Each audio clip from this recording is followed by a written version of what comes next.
I feel blessed that there are people willing to help those who is less fortunate. It's nice to know that there's still good people in this world. It's a blessing. It truly is a blessing that people are out there that's still willing to help. Profound impact we've had on the community is neighbors didn't really know each other. They've gotten out to know each other, create their own community watch. We've helped actually reduce crime in the neighborhoods. Children come out and use the playgrounds that were dilapidated before, and now they're fixed up and they see so many great people coming together, and it's very heartwarming.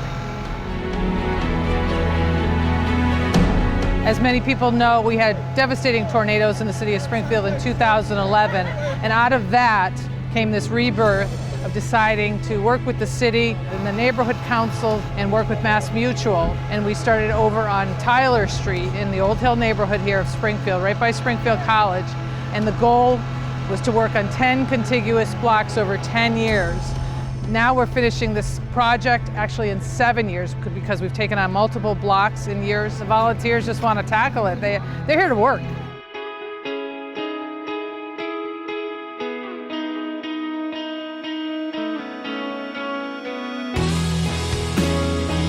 Many of the families' homes we have worked on in the past, they're here today. So they come and they volunteer if they're able-bodied. Every year, more and more of the families we've helped give back. So we had this huge ripple effect that we hadn't anticipated that was really fantastic. I was a nurse assistant for 25 years. I stopped working because my health was getting worse. Arthritis wouldn't be so bad if it wasn't for the lupus I have. Simple things like standing up cooking, getting inside and out the tub. Also going up the stairs, it can be trying. Sometimes my knee gave out on me and I fell.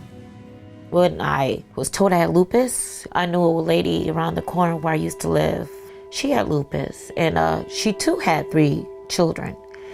And eventually she passed away from it. So I kind of figured, I'm next. And I'm like, I got 3 kids.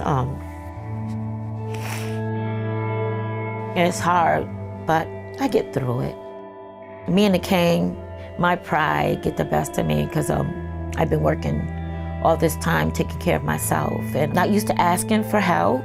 So it brought me down a little to ask for help.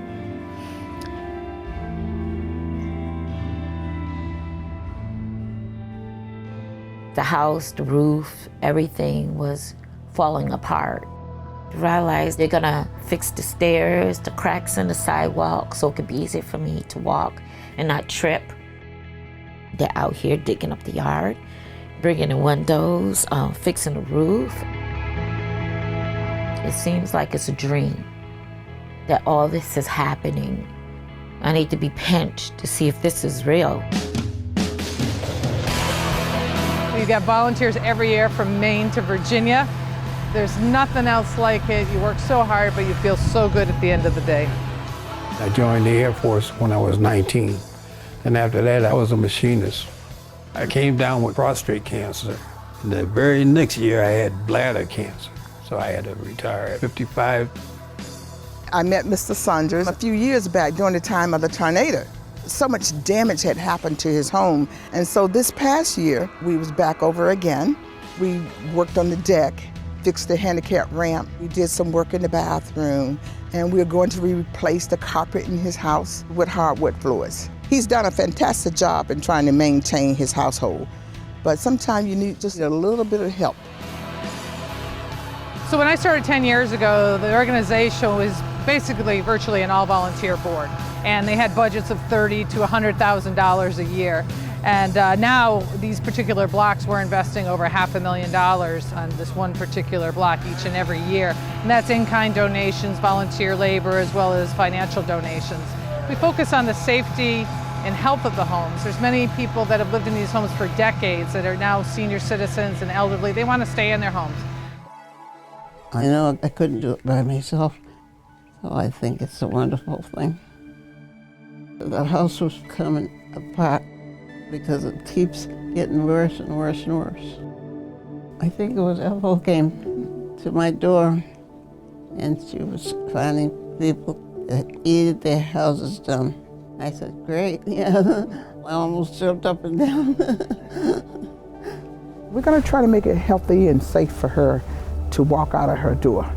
We're going to tear all of this down, even walking on this little deck here. Very unsafe because it go up and down. We're also going to put a new roof on this part of the house, fix the chimney.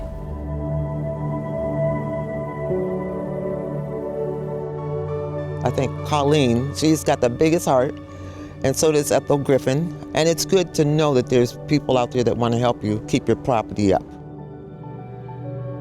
I was looking somebody to work on the house, and I gave a carpenter $30,000 cash until this day. I don't know where to find him. I tried. He was from Boston area. And that was it. So I lost everything. And they need a new roof, and they need windows, and those needed to be fixed. Now it's fixed, revitalized, did the roof. I think they're wonderful. How many places throughout the world do you know where 1,000 people come together on one block to fix up a whole block of homes? It's an amazing program, you know. So as we finish up in the Old Hill neighborhood, we've been meeting with city officials, neighborhood residents. We want input of the needs of the city. So next year, we're going to be making an announcement. We'll be working in Memorial Square in and around Calhoun Park in that entire neighborhood. The needs and the poverty level is tremendous there, and many of the homes are in dire, dire need of rehab and repair and preservation. We're excited to tackle a new project, you know, we never get bored. That'll be interesting to see what we can accomplish there as well. Now that I experience the people that they are volunteer, I'm grateful.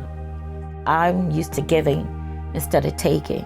So this right here, it makes you want to go out and volunteer and help, give back without being asked, you know, just out of kindness because that's who you are.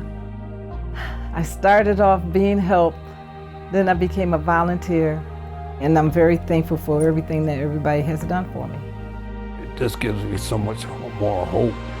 And then when you see all these people are volunteers, you say, wow. I really appreciate what Revitalize CDC is doing, and I hope that they can continue to get funded for the work that they do to help people. Well, it isn't enough to say thank you. It's just almost unspeakable to say how thankful I am.